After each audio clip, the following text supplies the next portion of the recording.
मेरा नाम आलोक कुमार है। मैं उत्तर प्रदेश कैडर का 1993 बैच का अफसर हूँ। 1990 मैं आईआईटी में पहुँच गया। वो तो बहुत ही मेजर चेंज था, मतलब और एक तरीके से ट्रॉमेटिक चेंज था। हम लोग छोटे टाउन के रहने वाले थे, यहाँ दिल्ली का एक बहुत ही दूसरा माहौल था। कॉरपोरेट टाइप की नौकरी के लिए मेरा टेम्परामेंट सूटेबल नहीं है। I didn't have the luxury कि भाई मैं आईआईटी के समय तो कुछ तैयारी की नहीं, तो जो 6 महीने का हमारे पास टाइम है, मैं आपको इंटरव्यू का क्या बताऊं, 20% मेहनत करके 80% रिजल्ट कैसे लेना है। बिकॉज अगर आप 100% के चक्कर में फंसेंगे तो ना आप इधर पे रहेंगे ना आप उधर के रहेंगे। इसीलिए हमने ये सोचा कि मार्क्स जितने भी मिले, भाई अगर हम अच्छा लिख के आएंगे तो अच्छा ही मार्क्स लेंगे, कहाँ से वो बेचारे क्या कर लेंगे, यूपीएससी वाले क्या कर लेंगे। So you have to play on your strengths rather than on somebody else's strength. 30 साल की जर्नी में एक भी दिन ऐसा नहीं लगा कि boring. There were tough times, there were good times, but there was never a dull day. Smaller town background से आने का मतलब ये नहीं है कि इनमें प्रतिभा की कमी है या लगन की कमी है या मेहनत की कमी है या हमसे compete नहीं कर सकते। तो यूपीएससी कॉन्शियसली तो बहुत बाद में आया। बहुत बचपन से मैं सुनता आया था अपने पिताजी को, और वो ये चाहते थे कि मैं आईएएस अफसर बनूं। मुझे समझ भी नहीं आता था उस टाइम के आईएएस अफसर क्या है, लेकिन बहुत बचपन से, मतलब मैं ये कहता हूँ मे बी 6 साल 8 साल की उम्र से ही उनके दिमाग में कुछ ऐसा था। पर सीरियस जो बात आई वो मेरे ख्याल में 1990 के आसपास आई। 1990 मैं आईआईटी में पहुंच गया। तो जब 1990 में आया तो बहुत सारे लोग यूएस जाने के उसमें थे, तो तैयारी कर रहे थे, तो मुझे लगा कि साहब मुझे भी वो करना चाहिए। तो मैं कुछ उस तरफ आकर्षित हुआ। तो छुट्टियों में जब घर आके पिताजी से बात हुआ तो उन्होंने कहा कि देखो यार, वैसे तो तुम्हें जो करना है वो करो, किंतु तुम ये देखो, तुम इकलौते बेटे हो, तो हम तो यही चाहेंगे कि तुम देश में रहो, जो भी देश में करना है तुम कर लो। और फिर मुझे एक बात ये लगी कि भाई अगर इनकी इच्छा है तो फिर उसमें सोचा जा सकता है। और मुझे ऐसा लगा कि मैं कॉरपोरेट टाइप की नौकरी के लिए मेरा टेम्परामेंट सूटेबल नहीं है। थोड़ा मेरा रिबेलियस सा टेम्परामेंट है, तो मुझे लगा कि शायद कॉरपोरेट सेक्टर में मैं फिट नहीं बैठूंगा, अपने टेम्परामेंटली फिट नहीं बैठूंगा। तो एमबीए रूल्ड आउट हो गया।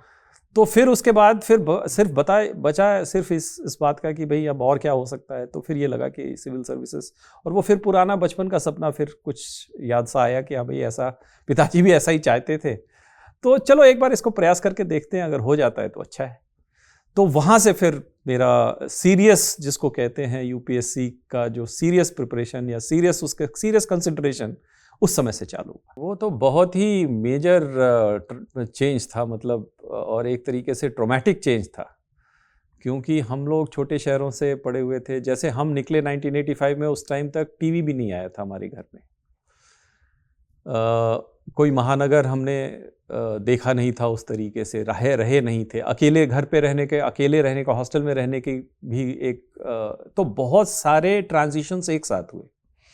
हम लोग छोटे टाउन के रहने वाले थे, यहाँ दिल्ली का एक बहुत ही दूसरा माहौल था। खाने पीने का बहुत बड़ा चेंज। जैसे हम लोग घर पे एक तरह की सब्जियां खाते थे, यहाँ पे अरवी, टिंडे, ऐसे सब्जियों का नाम जिसको हमने जानते भी नहीं थे, वो सब सब्जियां मिलती थी। दालें, वो कभी लोबिया का दाल, कभी माँ की दाल, ये सब हमने कभी सुना भी नहीं था और कभी खाया भी नहीं था, टेस्ट भी नहीं डेवलप था। तो बहुत सारे चेंजेस हम लोग झेल रहे थे। और साथ में ये भी था कि जो दिल्ली के ओरिजिनल स्टूडेंट्स थे वो हमें थोड़ा सा बहुत सम्मान की दृष्टि से नहीं देखते थे। मतलब अगर हम यूफेमिस्टिकली उसको कहूँ, बहुत ज़्यादा विस्तार में ना जाकर, कि ऐसा था कि जब मैं आया था तो हमारे साथ 16 बच्चे आए थे उसी स्कूल से। और हम जिस स्कूल से आए थे उसमें 3 या 4 सेक्शन होते थे, सब एक दूसरे को जानते थे। तो कोई स्कूल में भी बड़ा होमली एटमॉस्फेयर लगता था। तो यहाँ पे करीब 20 सेक्शन थे, और महासमुद्र जैसे हम लोग एक खूब मंडूक से, मतलब आप समझ लीजिए महासमुद्र में दे दिया, और उसमें तरह तरह की जीव जंतु घूम रहे हैं, कोई आपको खाने को तैयार है। ऐसे माहौल में आप पहुंच गए, और बड़ा कॉम्पिटिटिव माहौल रहता था यहाँ पर। तो हम लोग पहुंचे, अलग अलग सेक्शंस में हम लोग बट गए। और जो हमारा हॉस्टल था, मेन कैंपस में हमें जगह नहीं मिला, तो हम लोग रहते थे विकासपुरी में। वो सुदूर दिल्ली का उस टाइम पे लास्ट कॉर्नर था, आप एक तरीके से समझें। तो जो बस हमें लेके आते, स्कूल बस एक आती थी, डीटीसी की बस होती थी, वो स्कूल ने उसको कॉन्ट्रैक्ट कर रखा होता था। सुबह सुबह हम लोग 6 बजे चल देते थे, और कभी कई बार रात में देर तक पढ़ते थे तो सुबह नेचुरली सो जाते थे। तो वो चलते बस में नींद आ जाती थी, तो तो उसके बाद वो फिर कई जो डे स्कॉलर्स जिसको हम कहते थे, जो वो कहते थे कि भाई ये लोग ड्रगीज़ हैं, डोपीज़ हैं। एक तो वो स्टिग्मा था। दूसरा वो ये कहते थे कि साहब ये अनडिज़र्विंग हैं, इन्होंने चोरी करके नंबर प्राप्त कर लिए हैं, तो दे डोंट बिलोंग हियर। और प्लस हम लोग की भाषा थी थोड़ी सी गंवई टाइप की भाषा थी, आप समझ लीजिए। छोटे शहरों से जैसे आते थे हम लोग, मैं को हम बोलते थे उस टाइम पे, खड़ी बोली में नहीं बोलते थे, बिहार में वही प्रचलन था।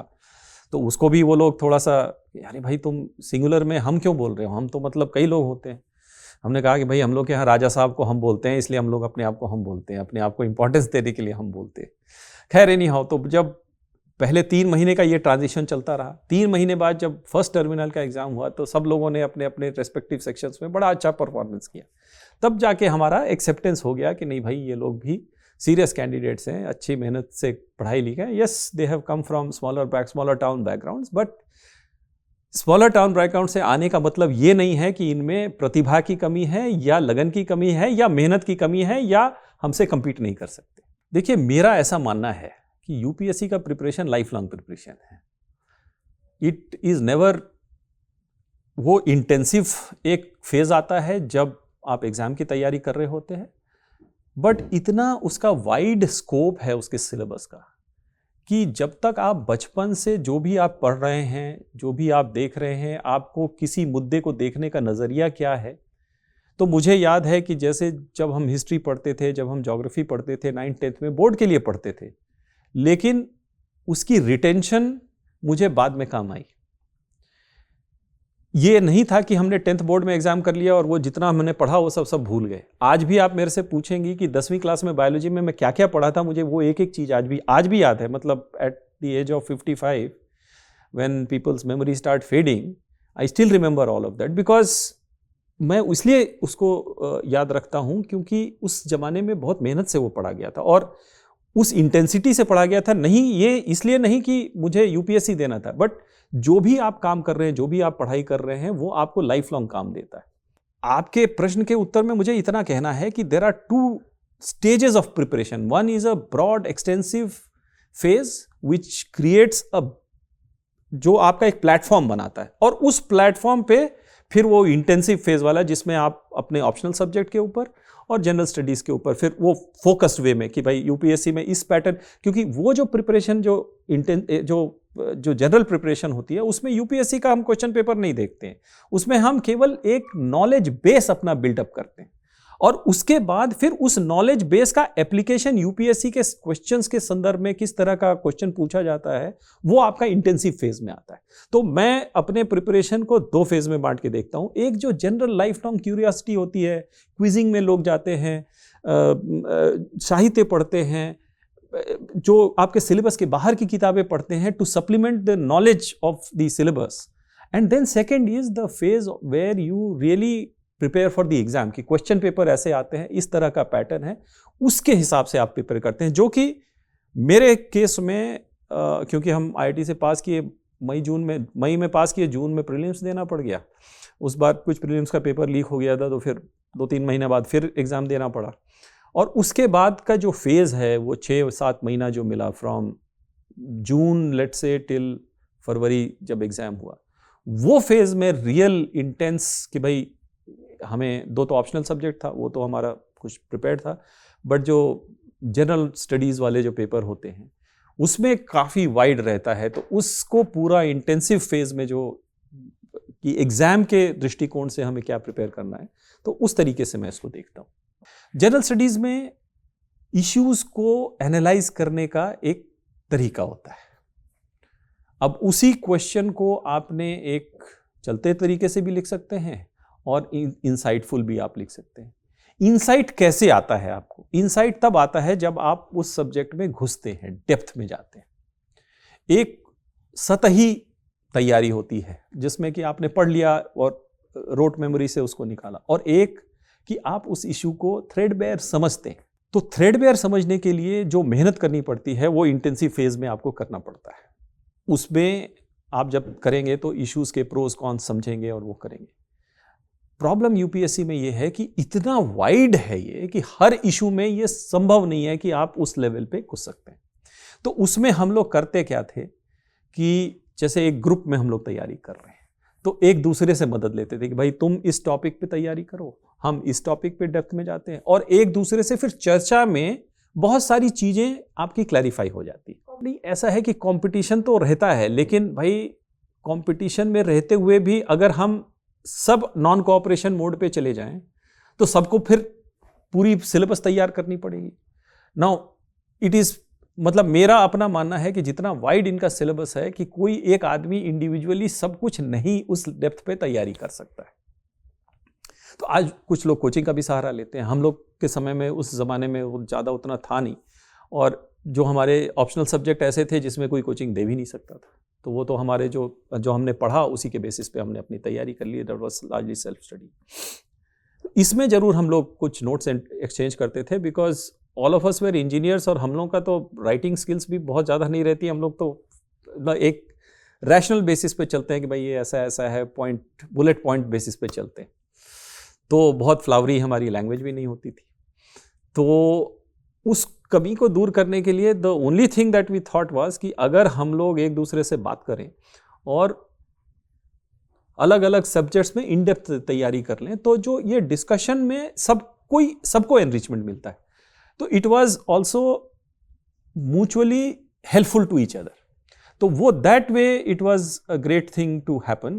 तो हम लोगों ने 10 आदमियों का हमारा ग्रुप था, और हम सब एक दूसरे, और not all of us qualified but all of us benefited from each others inputs. देखिए जब आप किसी मैं एक अभी स्टोरी सुनाता हूँ उसके बारे में, बट कई लोगों ने भटकाने की कोशिश की, साहब ये भी ले सकते हो, ये ज़्यादा स्कोरिंग है, इसमें वो नंबर कम आते हैं, उसको नॉर्मलाइज कर देते हैं साहब, वो नहीं चाहते कि बहुत सारे इंजीनियर्स आएँ एट्सेट्रा एट्सेट्रा।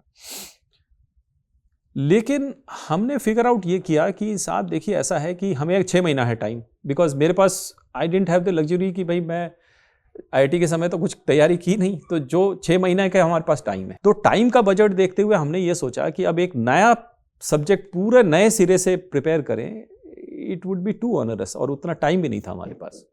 तो हमने कहा कि भाई ये हमने 4 साल किया है, फिजिक्स का भी आधा इलेक्ट्रिकल इंजीनियरिंग में कवर होता है, और आईआईटी जेईई में भी हम लोगों ने फिजिक्स और मैथ्स पे बहुत जोर दिया था। तो हमने कहा कि ये हमारा सब्जेक्ट प्रिपेयर्ड है, इसमें अगर हम इतना मेहनत कर चुके हैं तो थोड़ा और एडिशनल मेहनत करके हम कर लेंगे। और हमारी ये शुरू से एक ये रहा है कि 20% मेहनत करके 80% रिजल्ट कैसे लेना है। बिकॉज अगर आप 100% के चक्कर में फंसेंगे तो ना आप इधर पे रहेंगे ना आप उधर के रहेंगे। तो इसलिए हमने कहा कि ये 100% नया चीज़ प्रिपेयर करना विल बी बहुत डिफिकल्ट होगा, and it is not sure that आप कैसा करेंगे। इस पे मेरा कॉन्फिडेंस है, इस पे मैंने पढ़ा है, और let me play to my own strengths rather than to play to some other strengths. वो क्या करेंगे वो उनके भरोसे छोड़ दीजिए। मैं अपने स्ट्रेंथ पे, मेरा स्ट्रेंथ ये है और इस पे मैं बेस्ट प्रिपेयर्ड हूँ, इस पे मेरा परफॉर्मेंस बेस्ट हो सकता है। तो इसलिए मैंने, अब जैसे वीरेंद्र सहवाग अगर सारा कुछ ये कहे कि भाई वो डिफेंसिव स्ट्रोक खेल लें तो वो नहीं कर पाएगा। उसको जवागल श्रीनाथ को कह दो कि आप स्पिन बॉलिंग डालो तो नहीं डाल पाएगा।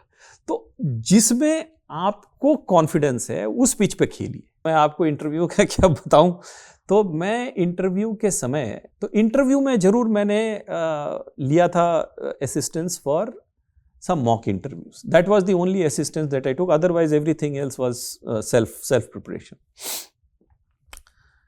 तो संयोग बस ऐसा था कि इंटरव्यू से पहले मेरी तबीयत खराब हो गई थी, फीवरिश था। इंटरव्यू में जब गया तो मेरा ना गला सूख रहा था, बिकॉज फीवर था, तो कुछ एंटीबायोटिक वगैरह दिया था डॉक्टर ने, तो और हमने पैरासीटामोल वगैरह लिया था, तो गला सूख रहा था। तो मैं बार बार पानी पी रहा था। तो उनको लगा, जो इंटरव्यू बोर्ड के चेयरमैन को, कि साहब ये नर्वस है बच्चा। और मतलब अनलाइक अभी के समय में I was kind of very वायरी, वेरी थिनली बिल्ट। तो उन्होंने कहा कि बेटे क्या आर यू नर्वस? तो मैंने कहा नहीं साहब, I am not nervous, but I had fever yesterday and I had taken some medicines, तो गला सूख रहा है इसलिए मैं पानी पी रहा हूँ। तो देन ही स्टार्टेड, अच्छा ये बताओ कि एंटीबायोटिक किसने सबसे पहले इन्वेंट किया था? अब मेरे सब्जेक्ट से उसका कोई लेना देना नहीं है।